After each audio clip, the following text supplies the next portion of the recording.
All right, the Craptastic Four worst steps. So it broke 100 million, but it did peter out as the weekend went on. But I predict there will be no word of mouth for this movie because I don't know what people are talking about. It's not good. What I do think that this is an AI writing failure. And there are some telltale signs. I'll mention one or two. But the first thing I want to say, because it's what bothered me the most throughout the movie, Johnny Storm's wig and contact lenses. So the actor is, some British dude. The guy he's from Stranger Things. So he's got brown hair and brown eyes. Okay, but in the movie they have a terrible blonde wig on him and ridiculous looking contact lenses. I don't know why they couldn't copy and paste Vanessa Kirby's irises onto this guy since they are siblings. But instead, they have these crappy contact lenses and this wig that does not look real at all. I mean, look at all the marketing. Look at the poster. Look at the previews. And if you saw the movie, I mean, I really couldn't get over it. It bothered me the entire time. At this level, you know what? Grow your hair out, dye it, and get a haircut that the character's supposed to have, or just let the guy have brown hair and brown eyes. I mean, who gives a shit? So that was the biggest thing. But the second biggest thing that I found anyway is, all right, it had some look of the 60s in a lot of ways, and fine, that's all well and good. But they were trying to be campy and funny, and I say none of the jokes worked. It was not funny at all. Also, and this order is gonna seem random. There was all this talk about the Silver Surfer. Is it DEI? Is it not DEI? What's going on? But I'm here to tell you, I don't want to spoil too much. The decision to make the Silver Surfer female is actually kind of, and I can't believe I'm saying this, kind of misogynistic. Because what you'll find out in the movie is they had to make her emotional, and you can't make the Silver Surfer an emotional man. I don't know. I thought that was the thing. Sensitive guys. I mean, it's freaking Pedro Pascal, the most emotional man in Hollywood. So I want to restate that none of the jokes landed because I wrote it twice in the notes here. I did kind of a quick take after I left the theater.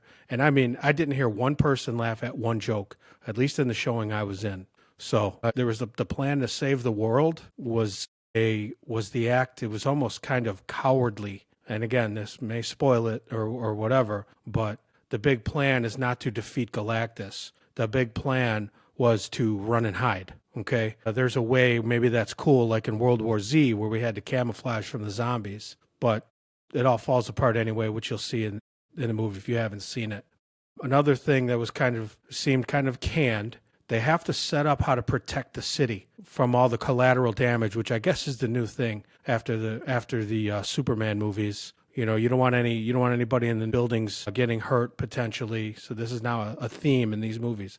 Very similar to like writing out cell phones, which would solve a lot of problems. But it just doesn't make any sense, which you'll see. Also in the beginning of the movie, like they're establishing the scenes to show this 4-year history of the Fantastic Four. But they show them fighting the bad guys, but the fights are so short, you don't really see anything. So I think it would have been better if they had just chosen one of those bad guys, one of those villains, and have the kind of setup story where you can see each of them use their powers instead of just dropping it all kind of at the end of the movie when we finally see them really trying to use their powers, to get the job done. Another thing, people are saying, and I'm talking about YouTubers, they're saying, oh, Johnny Storm, he's the heart of this movie. He's runs away with it and he has all these scenes or whatever. I really don't think so. He was supposed to be funny, but he was not funny. There was like one quick thing where he figures out a little tiny problem, but it really didn't amount to much. I really prefer the old Chris Evans version. Why not just have him copycat the old Chris Evans Human Torch? It seemed more genuine. Also, this whole movie centers around a baby. All right, first steps, Sue Storm is pregnant. By the way, please subscribe if you're new here. All right, if you like the sound of this craziness, whether you agree or not. So the movie centers around the baby, but I didn't hear the word baby said one time in this movie. It is absolutely ridiculous. I mean, how do you not use the word baby? They keep referring to him as Franklin. He's a baby, a tiny ass baby, okay? People refer to babies in their family as the baby. Everybody knows that. Except AI. And, I guess, they wanted to filter out words. They're like, please write us a stupid-ass superhero movie, but don't use the word baby, okay? Don't use the word man. It's just, it's just silly. A couple of other things. There was all this talk about, is it DEI? Is it not DEI? Is it, woke, all that stuff. And it doesn't, on the surface, it doesn't seem like it per se. You know, at this point, basically what I'm saying is here was their plan. And let me know if you agree. They seem to pander to every group they could think of on the planet, or at least in the country. All right. So people could say, no, it's not DEI. They included everybody or whatever. But even that, trying to include every single person, that is a DEI thing. Okay. I mean, it's in the word inclusivity, DEI, inclusion. And I get, these days in movies and in culture and in TV, nobody cares about racial or gender diversity anymore. It's not even a problem or an issue with anybody. So they kind of can't use that. What I'm saying is they had to find other groups to pander to. I'll just mention a few here, like, because they were throwing these little bones. There were probably more groups than I saw.